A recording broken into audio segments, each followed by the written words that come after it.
नमस्कार, मैं Vaibhav Kulshreshtha prince civil services YouTube channel में आप सभी का स्वागत करता हूं। आज हम बात करेंगे क्लस्टर म्यूनिशन के बारे में। जैसा कि आपने सुना है, यूक्रेन रशिया वॉर में रूस के द्वारा क्लस्टर बॉम्ब्स का प्रयोग किया गया है यूक्रेन के ऊपर। तो ये क्लस्टर बॉम्ब्स क्या होते हैं, इनकी फंक्शनिंग क्या है और ये किस तरीके से एक मानव जाति के लिए हानिकारक है, न सिर्फ मानव जाति बल्कि पर्यावरण के लिए कितना प्रदूषण करते हैं और इसके साथ साथ इसके ऊपर विश्व में क्या विचार रखे गए हैं, इसको प्रयोग करना चाहिए या नहीं। तो चलिए आरंभ करते हैं। सबसे पहले ये क्लस्टर म्यूनिशन होते क्या है। तो 2008 की कन्वेंशन के आधार पर क्लस्टर म्यूनिशन को व्याख्यायित किया गया है और बताया गया है कि ये बेसिकली क्या है कि यहां पर एक बॉम्ब आपको ये दिखाई दे रहे हैं, तीन बड़े बड़े से सिलेंडर रखे हुए हैं और इन सिलेंडर के अंदर छोटे छोटे से कुछ ग्रेनेड्स जैसे होते हैं। तो इनको छोड़ा जाता है, ये अपने टारगेट पे जाके वहां पर बिखर जाते हैं, इनके अंदर से छोटे छोटे बॉम्ब्स चारों तरफ बिखरते हैं। तो इस तरीके से ये ज्यादा तबाही मचाते हैं। तो ये क्लस्टर है। क्लस्टर मींस समूह में रखे हुए छोटे छोटे बॉम्ब्स ये जब जाते हैं टारगेट पे बिखरते हैं और उसके बाद ये वहां पर तबाही फैलाते हैं। यही होता है cluster munition. So cluster munition are non precision weapons. कोई एक टारगेट नहीं है, जैसा कि आप देखते हो हम गन से लेके टारगेट बनाते हैं कि इस पर्टिकुलर जगह पे ही इसको टारगेट करना है। नहीं, यहां पर एक बहुत बड़ी आबादी को, एक बहुत सारे सोल्जर्स यहां पर दुश्मन देश के हैं, तो उनको एक साथ नष्ट करने के लिए, उनको एक साथ क्षति पहुंचाने के लिए इसको प्रयोग किया जाएगा। So it is not a precision weapon that are designed to injure or kill human being indiscriminately over a large area and to destroy vehicles and infrastructure such as runways, railways and power transmission lines।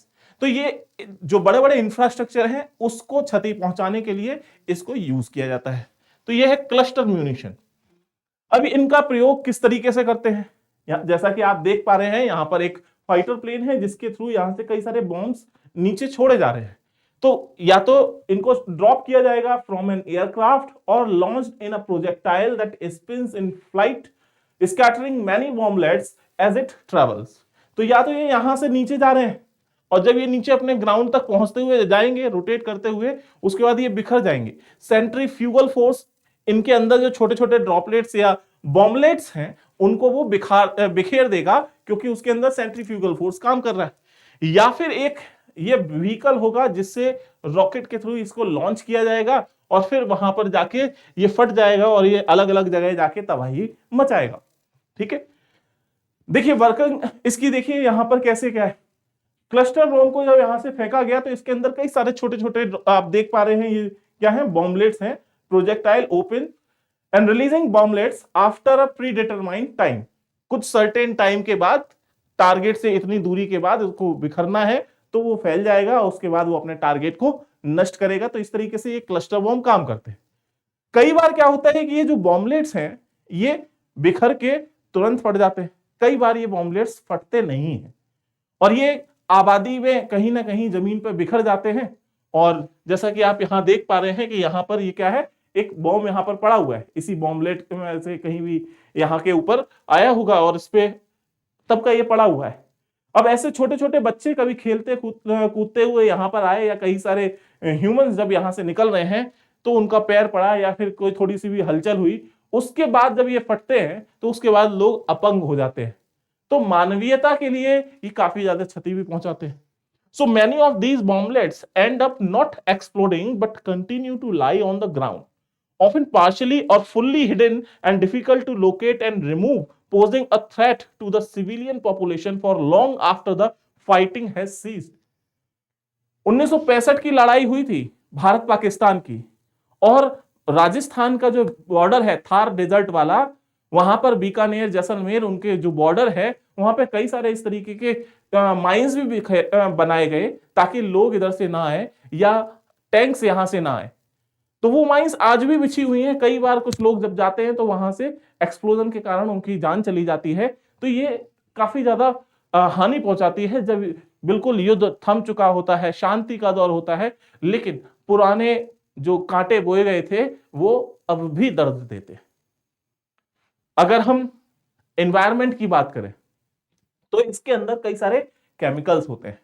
फटेगा नहीं, लेकिन उसके अंदर जो chemicals हैं धीरे धीरे उस environment को पॉल्यूटेड करेगा. So the unexploded cluster bombs are pose major long term environmental damages as their chemicals can severely contaminate groundwater and soil composition. जो यहाँ की मृदा है, सॉइल है, उसके कंपोजिशन में कुछ केमिकल्स आ जाएंगे. सॉइल के साथ साथ जो नीचे ग्राउंड वाटर है उसको भी कंटेमिनेट करेगा. तो इस तरीके से ये बहुत ज्यादा क्षति पहुंचाते हैं, न सिर्फ at the time of war but after it. After war उसके बाद भी ये तबाही लगातार फैलाते रहते हैं.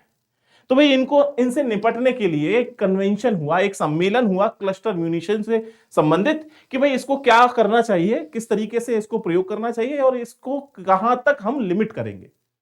तो 30 मई 2008 को इसको अपनाया गया. 3 दिसंबर 2008 को इसको अपनाया गया, साइन किया गया, और 1 अप्रैल 2010 से ये जो डिसाइड किए गए इस सम्मेलन में कुछ नीति निर्णायक बिंदु, उनको लोगों ने माना.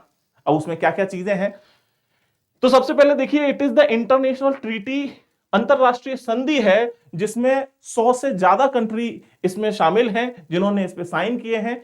The humanitarian consequences and the unacceptable harm caused to civilian by cluster munition through a categorical prohibition and a framework for action.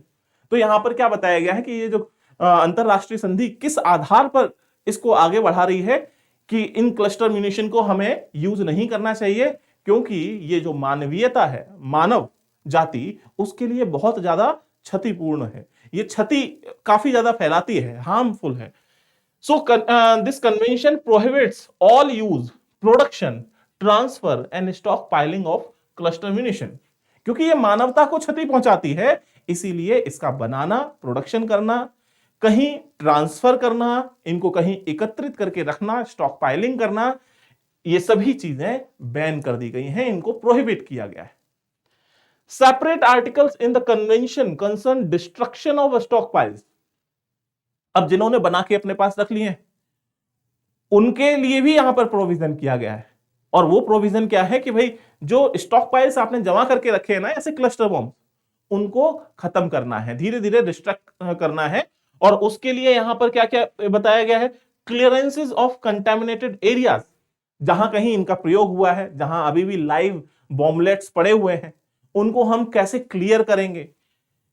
Assistance to victims, जो लोग प्रभावित हुए हैं, जिनके हाथ चले गए हैं, जिनके पैर चला गया है, उनके लिए क्या हम सहायता कर सकते हैं.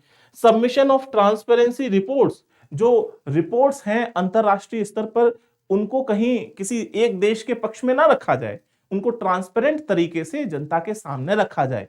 And adoption of domestic legislation, वहां उस देश के घरेलू कानून में इसको शामिल कर लिया जाए कि भाई हम ऐसे बम नहीं बनाएंगे, इनका प्रयोग तो छोड़िए, इनको बनाएंगे भी नहीं, ना ही अपने पास कहीं जमा करेंगे, नहीं इनको एक स्थान से दूसरे स्थान तक लेके जाएंगे.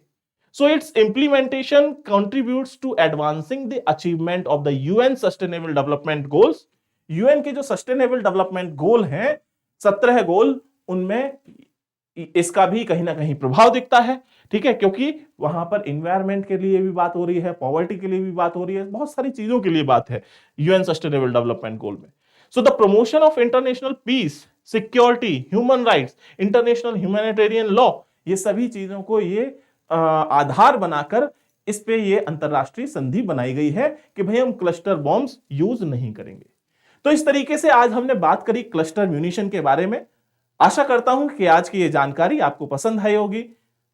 और भी अन्य महत्वपूर्ण जानकारियों को देखने के लिए देखते रहिए Prince civil services YouTube channel. Thank you.